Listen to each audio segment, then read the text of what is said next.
I'd just like to show you the latest addition to my study here at home. It's a bust of the late, great Dr. Zelenko. Dr. Zelenko was one of my heroes before he tragically passed away on the 30th of June last year after a long battle with both heart disease and cancer. Dr. Zelenko was a champion, speaking out and coming up with the COVID illness and the COVID virus. I first came across Dr. Zelenko back in March 2020 when he did this famous interview, a recording, a message to President Trump. Hello, President Trump. My name is Dr. Vladimir Zelenko, and I'm a board-certified family practitioner in Orange County, New York. I serve mainly the community of Kiryas Joel, which is populated by approximately 35,000 Hasidic Jews. I'm seeing a tremendous outbreak in this community. My estimates are more than 60% currently have the infection. That's based on the percentages of the tests that I'm getting back already. It's around 20,000 people, probably more. I have been treating them with together with the vitamin zinc in the pre-hospital setting. The idea is to keep them from the hospital because we're running low on respirators and other supplies. So my belief is if we could treat as many people at home successfully, it will free up as many resources as possible.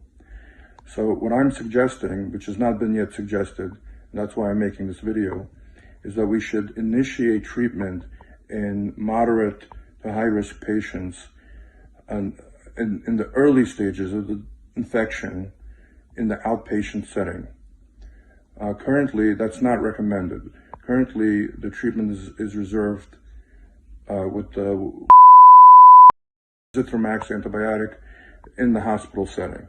I'm suggesting that you please advise the country that they should be taking this medication, the high-risk or moderate-risk patients, in the outpatient setting if they have the infection, and maybe even as prophylaxis in the very high-risk patient.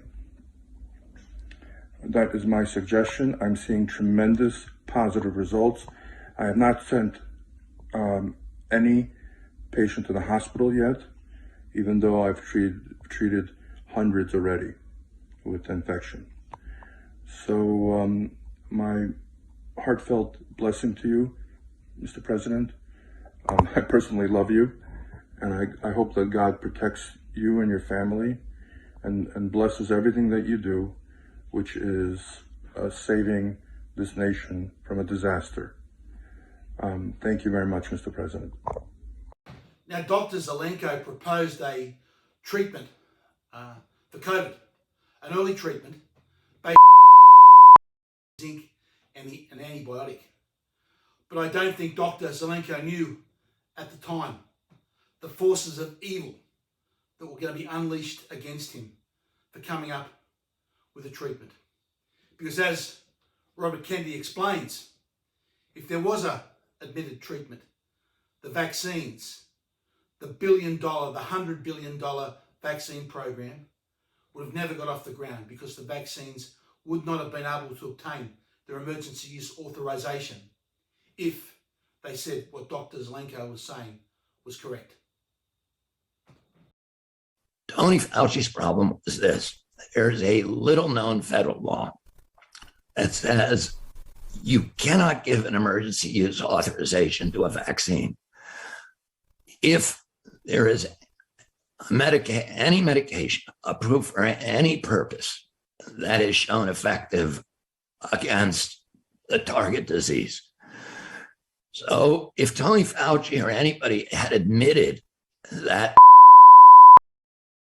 are effective against COVID, it would have been illegal for them to give the emergency use authorizations to the vaccines, and they could never have gotten them approved. And it would have been, a 200 billion enterprise that would have collapsed.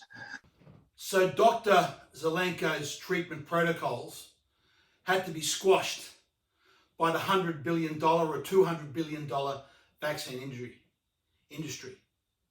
First, there was the Surgisphere scandal, where some company, some small unknown company in the USA was able to get a study published in the Lancet before it was retracted, where they claimed it was more likely to make you die. They simply made the data up. Those people, I don't know, they should be being investigated criminally because they're engaged in a crime against humanity. To try and do something to prevent sick people getting access to a medicine is what those people at Surgisphere did. They should be before the courts. They have been engaged in a crime against humanity as they just made the data up. And that study was retracted, even though it was published in the Lancet. And then there was the Oxford study. These people should be in the docks at Nuremberg too. They overdosed the patients. They gave it to them late. If you listen to Dr. Zelenko, he talks about and zinc being combined in early treatment, pre-hospitalization. These people at Oxford overdosed the patients. They gave it to them late and they excluded zinc, and they used that as the basis to saying doesn't work. When Nuremberg 2 comes around, the people behind that Oxford study belong in the dock because they have been responsible for hundreds of thousands of deaths. Of course, then there were the useful idiots that also in Australia attacked. A useful idiot such as Labor's Chris Bowen, who went out and joined on the political bandwagon attacking Dr. Zelenko's treatment. Craig Kelly continually promotes discredited or unproven medicines, whether it or the latest being betadine in relation to COVID-19, undermining confidence in the TGA. He's claimed that these drugs are more effective than vaccines. What does that do for confidence in the vaccination program, which is about to be rolled out across Australia? Even the current Prime Minister, Anthony Albanese, shamed the Australian Parliament. A day of shame in the Australian Parliament, which will be on record forever. It is in Hansard that Mr. Albanese, as opposition leader, attacked as a treatment, acting as a useful idiot for Big Pharma.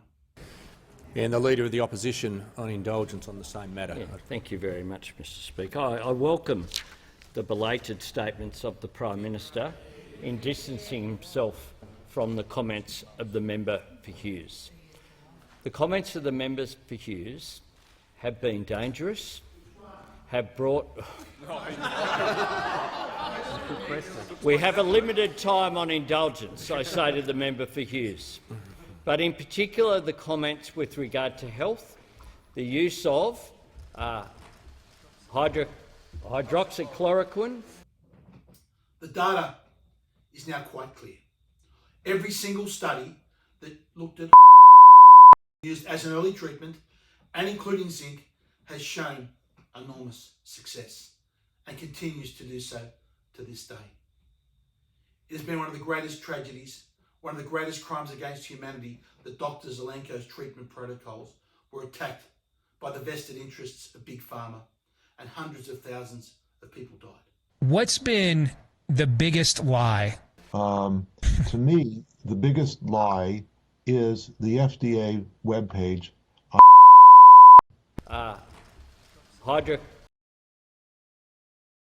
This medication's been used in tens of billions of doses in hundreds of millions of people for half a century or more. It is one of the most important medications on the World Health Organization's list of the top 50 required medicines. It's used in pregnant women, in infants and children. It's just one of the safest medications known. And yet the FDA had the nerve to purport to say that somehow a very safe medication that everybody knows is safe is somehow suddenly unsafe to be used in outpatients. And by the way, we're not showing you any data that it's unsafe. So this is the biggest lie. Had this medication been used at the outset of this pandemic, it would have saved hundreds of thousands of lives that were needlessly lost because this was suppressed for a year while patients waited for vaccines. And had we been able to treat this disease adequately, the necessity of vaccines would not nearly have been as important, and maybe not important at all. And that is the crux of the whole pandemic, that this pandemic was not used to protect the health of the population. It was used to sell vaccines and patent medications at tremendous, tremendous profit to the pharma industry. So this is the biggest lie. Had this medication been used at the outset of this pandemic, it would have saved hundreds of thousands of lives that were needlessly lost. Liberal MP Craig Kelly has been roundly criticised for his public claims about COVID-19. They've been widely described as misinformation. He said he would continue pushing for Australia's medical authorities to change their position and endorse the use of drugs to treat coronavirus. But amid the heat, one name keeps coming up as the immunologist cited by Craig Kelly. You've got to listen to our most senior immunologist, Tanya, is Professor Robert Clancy. Listen to him. Go and get his stuff, read what he's saying, and you'll find out, and then you can come and apologise to us. That was Craig Kelly going head-to-head in the corridors of Parliament with Tanya Plibersek this week. Robert Clancy is actually an emeritus professor in the School of Biomedical Sciences and Pharmacy at the University of Newcastle, and I'm pleased that he joins me on the phone this afternoon. Mr. Clancy, g'day, how are you? I'm very well, and thanks very much for having me. I have a long and very positive association with ABC Newcastle. Well, first of all, do you know Craig Kelly? Look, I've never met him. I don't know him. I've spoken to him. He's rung me twice on the phone, but no, I don't know Craig Kelly. Look, I didn't ask for all of this. That was my next question. This has been the worst day and a half of my life, I think. Now, Mr. Kelly has supported the use of drugs like as we know. Now, where do you stand on them? Well, on that issue, and you know, there are many issues that Mr. Kelly has that I don't understand. But on that issue, my view is he's absolutely right. I'm proud to have the statue of Dr. Zelenko here in my study. I thought Dr. Zelenko, before he passed away tragically at the age of 48, and did so much of his great work on COVID when he was very sick and terminally ill. I'll always think of him as a great friend. I had many discussions with Dr. Zelenko. He taught me a lot. He was a friend. He was a mentor. He supported me in politics. I miss him every day, his wisdom. And I've got this statue will have a pride of place in my library for many, many years to come.